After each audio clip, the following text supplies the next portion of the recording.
Bien, ya estamos con el exministro de Agricultura, José Hernández, para hablar de un evento que pasa desapercibido por el tema Lavallato, Odebrecht, las broncas en el Parlamento, los enfrentamientos con el Ejecutivo, las interpelaciones, pero que es muy importante y que históricamente ha sido postergado, ¿no? El tema del agro.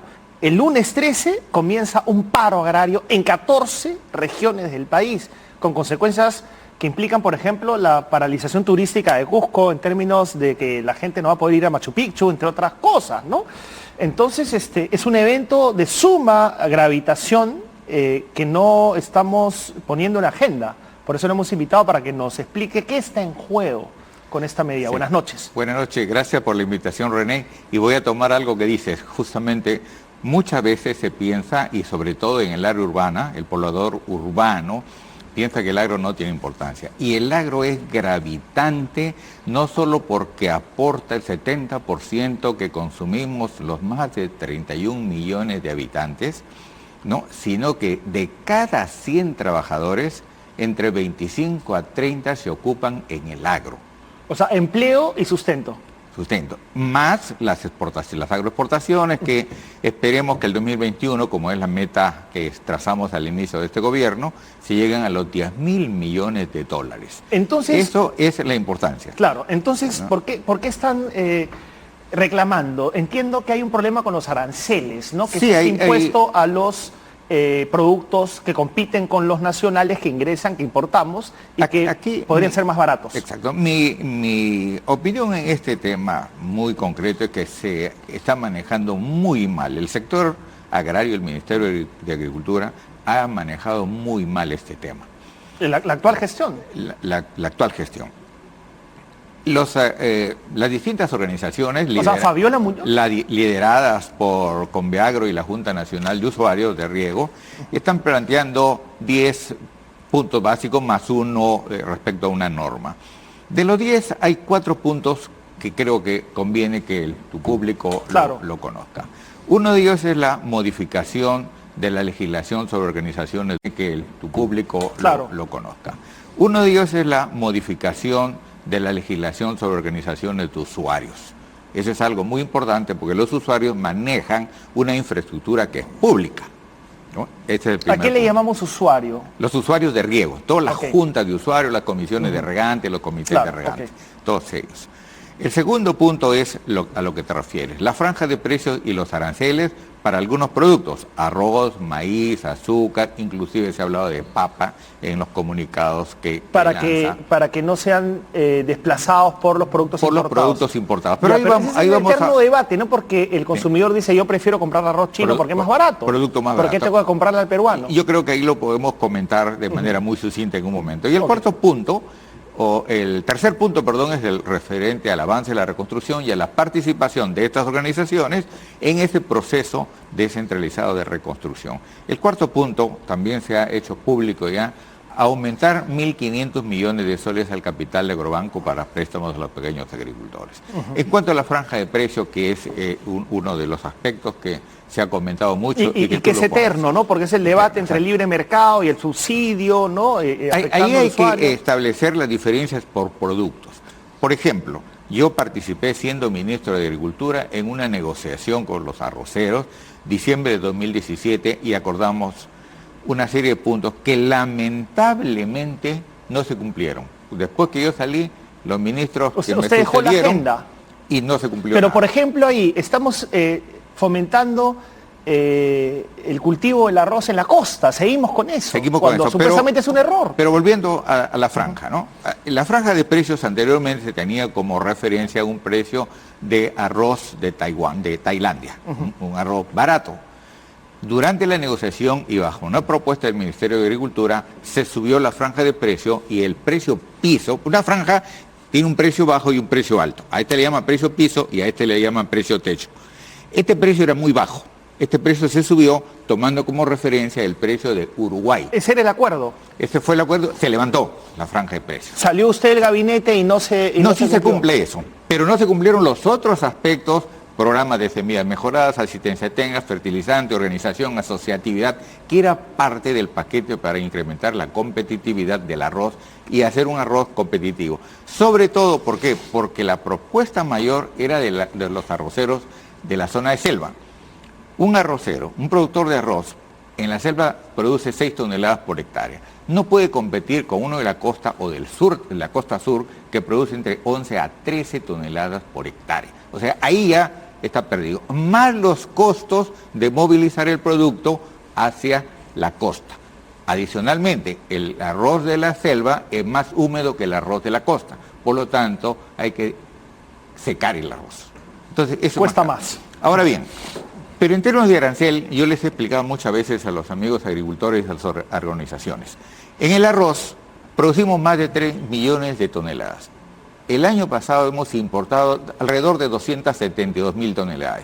Se manejan entre 8 y 10% de importación respecto a lo que se produce. En papa producimos prácticamente 4.700.000 toneladas. ¿Y cuánto importamos? 32.000, 33.000 con lo cual, o sea que no es ni 1%. Ya. Con lo cual, el jugar con los aranceles no es gravitante. No es gravitante. En el maíz, sí, en el maíz tenemos 60-70% de lo que se consume producto importado. Pero ese es otro problema. Por eso que yo decía, no se puede hablar de franja de precios y de aranceles de manera general. Se tiene que ver producto por producto y bajo qué condiciones pueden hacerse algunas modificaciones. Hay otros problemas que son mucho más importantes y de mayor impacto en la competitividad o en mejorar la competitividad para los agricultores. ¿Y qué pasa si no se entienden las partes? O sea, como parece que no ha pasado, pero Fabiola Muñoz ha tenido muy poco tiempo, ¿no? Para el cargo. Pero esto podría convertirse en un conflicto social tremendo, este paro, podría convertirse en violencia.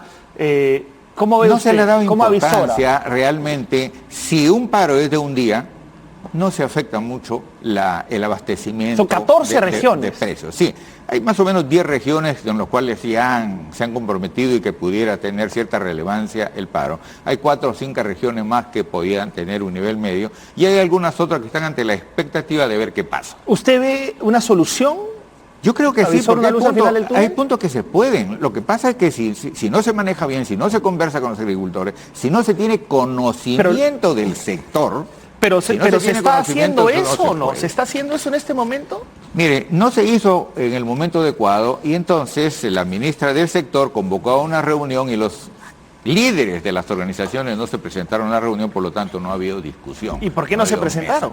Porque los gremios estos aducen de que no se les ha tratado en la oportunidad de vida, no se les ha... Cuando a ellos han solicitado las reuniones para discutir, no se les ha atendido. Por eso yo digo que si se maneja bien, se maneja con los arroceros, con los paperos... ¿Y usted sí tenía entonces diálogo directo, continuo con ellos? Yo tenía... ¿Cuántos ministros de Agricultura han habido después que he salido yo, 3. 3. O sea, ¿qué política de Estado podemos desarrollar? Y peor aún, así? No solo es la continuidad del jefe del sector, sino es la continuidad de los planes y programas que elaboramos. Por ejemplo, usted conversó con su sucesor y le dijo, acá le dejo este plan, estos acuerdos, o ni siquiera se reunieron. Mucho de eso nosotros lo explicamos, yo lo expliqué y se continuó y de ahí ya no ¿Hay mezquindad? ¿Hay mezquindad? O sea, quiero decir que de pronto usted dio las instrucciones y le dijeron, no, ahí nomás, gracias hermanito. No hay cada jefe del sector viene con sus propias ideas, cada jefe del sector... Como pasa en todas las... Exacto, y yo siempre uso una palabra que a mucha gente no le gusta, que digo, cada jefe del sector viene a descubrir la pólvora, y el problema es que ni siquiera conocen la pólvora. Ajá. ¿Y esta ministra conoce la pólvora? ¿Conoce el agro? Yo creo que las organizaciones de usuarios tendrían que hacer ese tipo de evaluaciones, pero se ha perdido mucho tiempo y se pone en riesgo muchas cosas. Se pone en riesgo un programa que estaba diseñado para llegar la actual gestión ha perdido mucho tiempo. Mucho tiempo. Mucho tiempo ha perdido. Mucho tiempo. Ya, pero entonces, yo diría demasiado. La única forma de llevar adelante, yo he tenido la oportunidad de conversar con muchas organizaciones. Esta semana he estado atendiendo como si fuera funcionario público. Obviamente, cuando fui ministro, mi teléfono, que el teléfono que utilizaba era mi teléfono privado desde hace muchos años, entonces muchas de las organizaciones me siguen llamando porque tienen mi teléfono privado. Ajá. Que es el que yo Pero usted no tiene capacidad de acción. Claro, yo no tengo y entonces le digo, miren, conversen, hablen, hablo con algunos miembros del sector. Bueno, debería usted llamar a la conversa. ministra, ¿no? Porque si lo reconocen a usted más que a la actual ministra, deberían aprovecharlo. Bueno, es que ya yo no quiero interrumpir. ¿Por qué lo sacaron, entonces? Alterar. Bueno, yo renuncié el 9 de enero, cuando estaba todavía el presidente Kuczynski, y de ahí para adelante yo me dedico a mis actividades privadas. Siendo el tema agrario algo más o menos apolítico, podría haber usted continuado, Sí. ¿no? El tema agrario es un tema muy complicado, porque no solo tenemos regiones diferentes, tenemos agriculturas diferentes, tenemos un sector agroexportador muy pujante, muy dinámico, muy de avanzada. Pero también un lado quechohablante, tradicionalmente pobre. Exactamente, tenemos una masa de agricultores que necesitan otro tipo de tratamientos. Nosotros hicimos el plan, en mi gestión hicimos el plan para atender cada una de estas dos de manera diferente. ¿Qué consejo le diría a la actual ministra entonces? Yo no solo a la ministra, sino a todos los funcionarios. La gestión empieza por reconocer que hay actores más allá de nuestro escritorio. Y al reconocer esos rectores hay que convocarlos para conversar. No siempre... Pero de cara al paro que se viene el lunes. Tiene que seguir haciendo todos los esfuerzos para convocar a la gente para que se reúnan. Los esfuerzos tienen que hacerse Tiene hasta que el ir, mismo ¿no? día Tiene del que paro. ir. Hasta el mismo día y con Por el paro, con supuesto, todo. pero usted ve una luz al final del túnel, por lo menos en este Yo he conversado episodio. con alguna junta de usuarios que me han llamado justamente antes de... No los antes estarás venir. usando usted, más No, bien. al contrario, antes de venir acá me llamó alguna junta y yo le digo, conversen, llamen a la ministra, llamen al premier. ¿Y cómo nota el ánimo? Se reúnen. Hay algunas juntas del norte, por ejemplo, que están dispuestas a conversar, a apoyar, a encontrar entendimientos con las otras fuerzas. O sea, ve que se puede solucionar el tema. ¿Por qué? Porque los problemas no son iguales para todos. Claro. Los problemas son diferentes. No es que, por ejemplo, los paperos tienen un reclamo, los cafeteleros tienen un reclamo, los cacauteros tienen un reclamo, los arroceros que están en otras áreas Complicadísimo, complicadísimo, pero Entonces, bueno, veo que es optimista en la solución del paro. Yo sí siempre. El optimismo es que alguien que hace gestión pública, y lo hacemos Tiene que nosotros ser en Primaro, optimista. tiene Y hablando que de ser optimismo, lo optimista. invito a ver el resumen de lo mejor de la semana, por favor. Y tenemos que ser optimistas, ¿sabe por qué? Porque cada día que no se produzca es un día perdido para 2 millones De acuerdo, sería terrible y esperemos que la ministra del sector, la señora Fabiola Muñoz, se ponga las pilas. Muchas gracias, lo invito a ver lo mejor de la Gracias, semana. David. A ustedes televidentes también, por favor.